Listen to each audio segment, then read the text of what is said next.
안녕하십니까. CJB 8시 뉴스 시작합니다. 오송 지하차도 참사에 대한 국정조사가 본격 시작됐습니다. 12개 기관들의 국회 보고가 이루어진 가운데 특히 김영환 지사의 책임과 검찰의 불기소 처분에 대한 문제 제기가 이어졌습니다. 자신에 대한 공격적인 질의가 계속되자 김영환 지사는 정치적 표적 국정조사인 만큼 자신을 기소하라고 반발해 논란을 빚기도 했습니다. 이태영 기자입니다. 참사 발생 2시간 전 금강 홍수통제소에서는 충청북도로 미호강의 수위가 계획 홍수위를 넘어섰다는 공문을 보냈지만 정작 충북도에는 이를 수신할 담당자가 지정돼 있지 않아 상황 전파는 제대로 이뤄지지 않았습니다. 도시화의 주제로 재난안전대책 공부를 하고 있었습니다. 일을. 그럼에도 불구하고 그 중요한 시간에 금강 홍수통제소에서 계획 홍수위를 추구하고 있다라고 문자를 보내는데 충북도에서는 그 문자를 받지를 못해요. 이후의 대처에 대해서도 많은 문제가 제기됐습니다.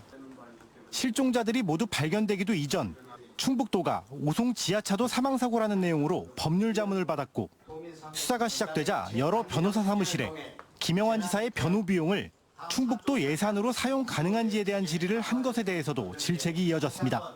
실종자를 찾고 있는데도 그 다음 날 법률 자문을 하는 그런 도지사 면피만 우선하는 도정이 문제라고 생각하고 지금까지 오송 참사와 관련돼 45명이 재판에 넘겨진 가운데 김영환 지사의 불기소 처분에 대한 집중 질의도 계속됐습니다. 시민 중대재해 사건에 대한 수사권이 없는 검찰이 수사를 맡은 점에 문제가 지적됐고 그 검찰청법에 대형 참사에 대한 수사 개시권이 있는가요? 중대재해처벌법에나 음성과실치사상은 없는 걸로 알고 있습니다. 없죠. 네, 없습니다. 그런데 왜 경찰 수사가 안 되고 검찰이 수사하라고 지시를 받았을까요? 검찰이 김 지사의 불기소 처분 이유에 대한 자료 제출을 거부한 것에 대해서도 비판이 나왔습니다. 이에 대해 김 지사는 국정조사가 자신을 겨냥한 정치적 표적조사라며 자신을 재수사하고 기소하라고까지 목소리를 높였습니다. 모든 질의가 저에 집중되고 어떤 여태까지 우리나라 국정조사가 단 한 사람을 위한 기소를 위한 이런 국정조사를 한 적이 있습니까? 이게 정치 탄압이 아니고.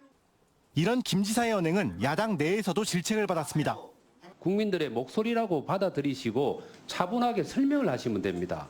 근데 기소를 해라라고 하면서 목소리를 높이는 모습은 국회를 무시하는 거예요. 국회는 내일 유족 간담회에 이어 오는 15일에는 현장조사, 23일에는 청문회를 통해 국정조사 일정을 이어갑니다. 한편 검찰은 이번 국정조사 결과를 향후 오송 참사 재판 과정과 김 지사에 대한 항고 수용 여부를 결정할 때 반영하겠다고 밝혔습니다. CJB 이태현입니다. 문재인 전 대통령 부부가 오늘 조계종 종정 성파 스님과 함께 2025 청주 공예 비엔날레를 관람했습니다. 성파 스님은 이번 공예 비엔날레 특별전 명명백백에 참여해 관람객을 만나고 있습니다. 이민아 기자입니다. 문재인 전 대통령과 김정숙 여사 그리고 조계종 종정인 성파 스님이 2025 청주 공예 비엔날레 전시장을 찾았습니다. 작품 하나하나를 가까이에서 살펴보고 직접 만져도 보며 깊은 관심을 보였습니다. 문 전 대통령은 담배 공장이 문화공간으로 탈바꿈한 모습을 보니 감회가 새롭다며 전시 규모와 수준을 높이 평가했습니다. 청주 공예 비엔날레 응원하고 격려하는 의미로 왔는데 와서 보니 제가 격려하고 응원 안 해도 이미 대단히 훌륭한 것 같습니다. 전시 규모도 아주 크고 또 작품도 수준도 아주 높아서. 청주 공예 비엔날레는 김정숙 여사에게 남다른 의미가 있습니다. 지난 2019년 개막식에서 축사를 한 인연이 있는 만큼 6년 만에 다시 찾은 현장에서 한국 공예의 수준을 체감했습니다. 굉장히 놀라운 마음입니다. 너무 작품들이 훌륭하고 참여 나라도 많고 그다음에 저희 나라 작가들의 기량이 너무 뛰어나고 색감도 좋아서요.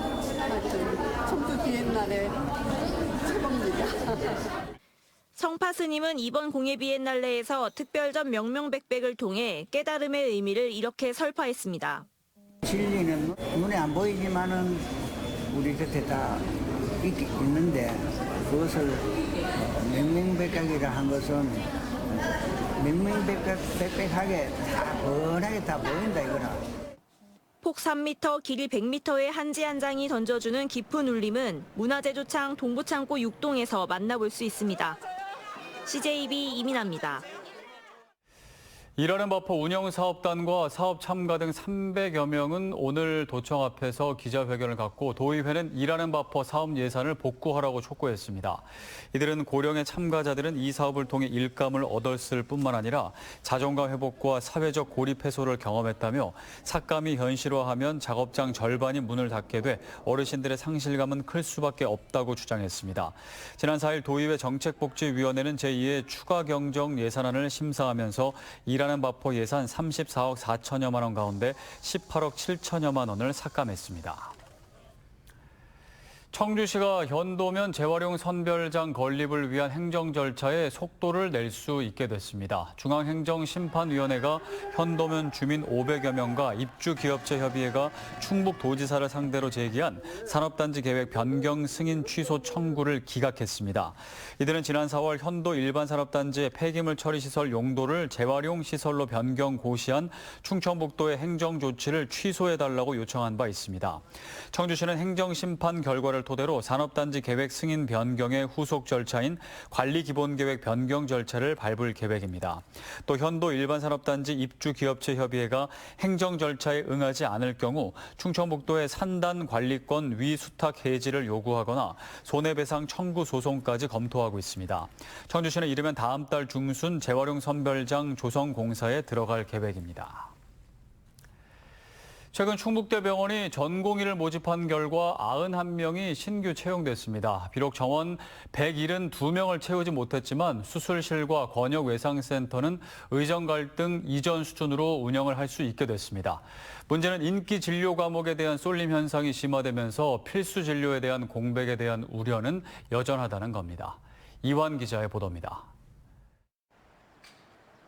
최근 충북대병원 전공의 모집 결과 예상대로 미달 사태가 벌어졌습니다.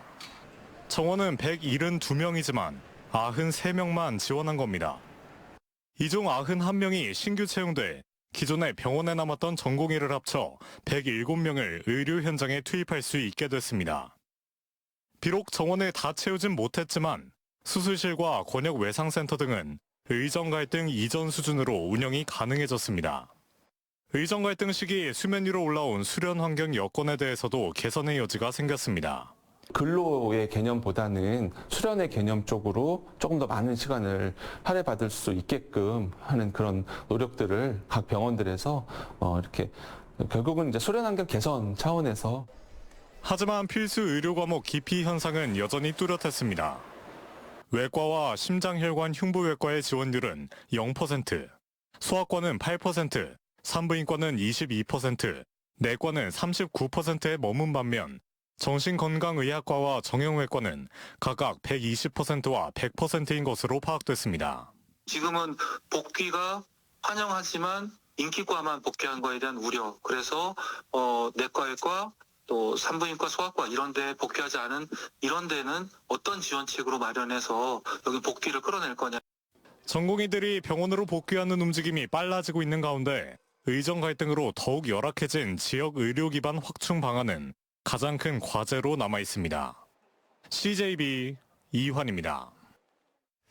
올해 말 부분 개원하는 국립소방병원이 의료진 확보에 난항을 겪고 있습니다. 소방병원을 위탁 운영하는 서울대병원이 두 차례에 걸쳐 7개 진료 과목에 대한 채용 공고를 냈지만 전문의 1명만 확보됐을 뿐 5개 과에는 지원자조차 없는 것으로 알려졌습니다.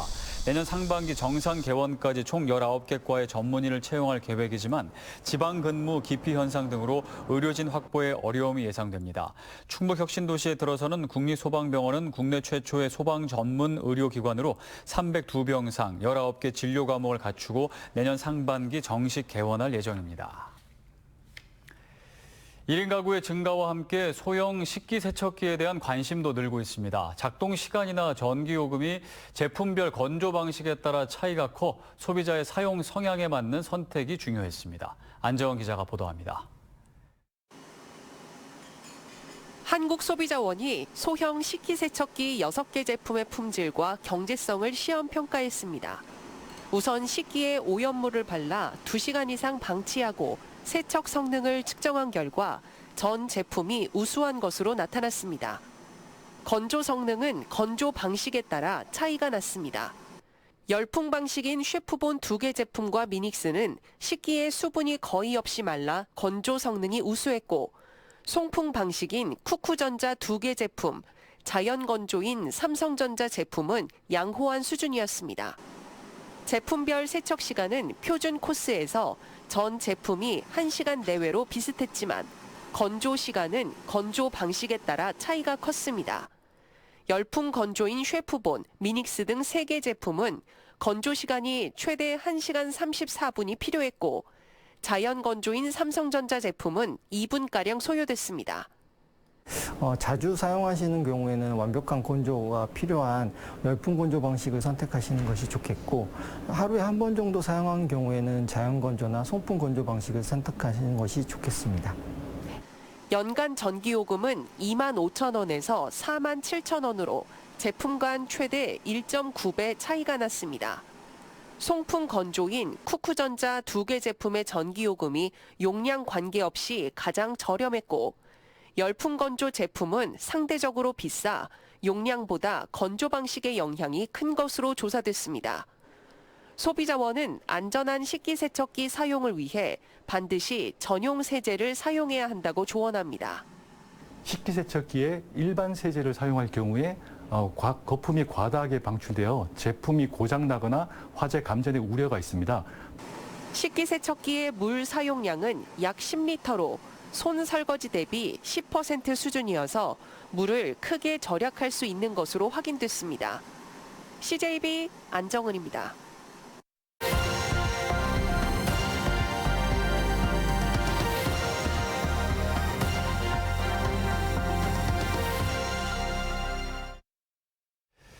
적조로 비상이 걸린 남해에 물속 산소가 부족해지는 산소 부족 물 덩어리까지 나타났습니다. 어패류부터 집단 폐사가 시작됐습니다. KNN 안영기 기자가 보도합니다. 가리비와 굴 양식장이 밀집된 경남 고성군 자란만입니다. 줄을 올리면 속이 빈 가리비 껍데기만 가득합니다. 출하를 한 달 앞두고 거의 다 컸지만 며칠 사이 몽땅 폐사했습니다. 41년째 양식을 하고 있습니다. 이런 상황은 처음이니까 이해도 그렇고 말할 수도 없습니다. 전부 전밀이라고 봐야 되겠죠. 전부. 겨울철 수확을 기다리며 알이 커가고 있던 굴 역시 상황은 마찬가지입니다. 지난 5월이 직해 올 11월 김장철에 출하 예정이었던 양식 굴입니다. 보통 때라면 알이 가득 차 있어야 할 시기지만 보시는 것처럼 대부분 속이 비어 있습니다. 바닷물 속에 플랑크톤이 급증하면서 산소가 부족해지는 산소 부족 물덩어리 현상, 이른바 빈산소 수계 때문입니다. 산소 농도가 리터당 3mg 이하로 떨어지면서 어패류부터 폐사한 것입니다. 더 큰 문제는 이제부터가 시작이라는 것입니다. 한 달 사이에 이제 이렇게 확장이 됐다라고 보시면 될 것 같고, 일반적으로 비가 이렇게 오고 나면은 상태가 더 확장되는 경향을 일반적으로 띱니다. 그래서 더 확장될 수 있는 가능성은 현재 있는 거죠. 현재까지 고성군에 신고된 피해만 51개여장에 130여 헥타르, 고성 양식장 전체의 13%로 100억 원이 넘습니다. 적조 걱정에 산소 부족 물덩어리까지 겹친 고성군에는 비상이 걸렸습니다. 자연재난이기 때문에 피해 보상 자체도 좀 신속하게 이루어질 수 있도록 예산을 맞춰가지고 국비, 도비 건의를 하고 우리 군에서 할 수 있는 부분은 최선을 다해서 고수온에 이어 찾아온 적조에 갑작스러운 산소 부족 물덩어리까지 올가을 수확을 기다리던 남해안 양식어업에 충격이 커지고 있습니다. KNN 안영기입니다.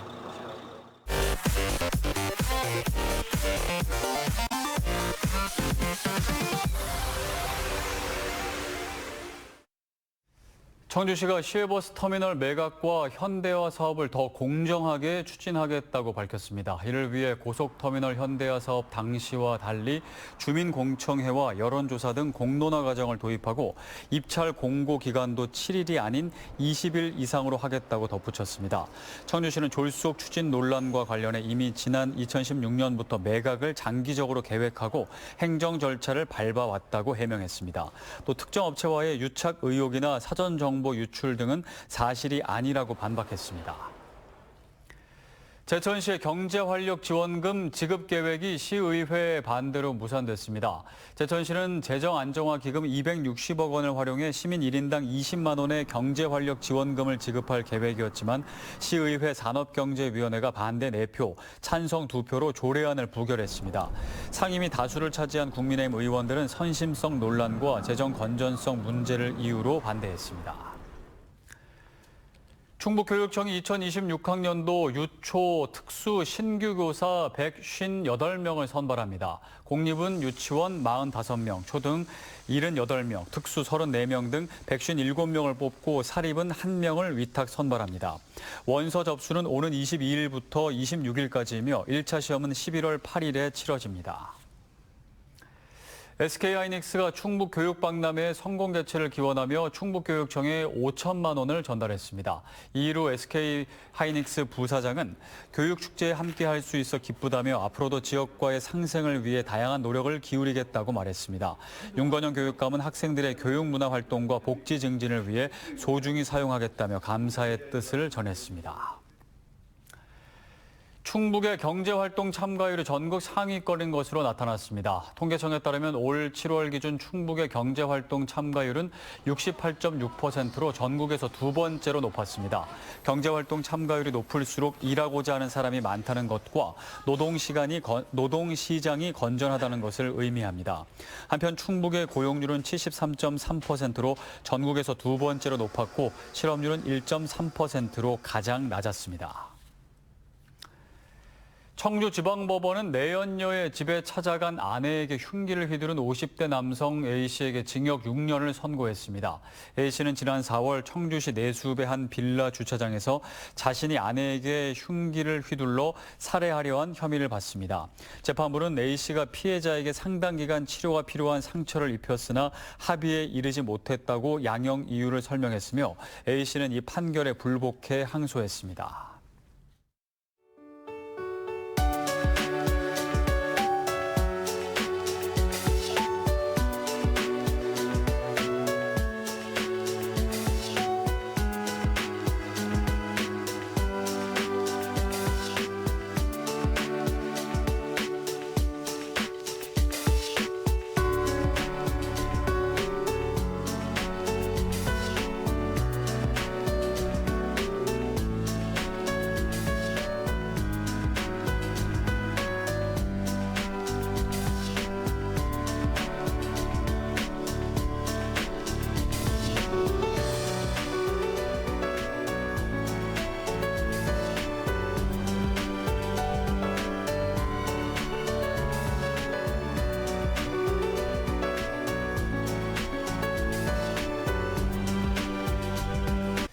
이상으로 CJB 8시 뉴스를 모두 마칩니다. 함께해 주신 여러분 고맙습니다.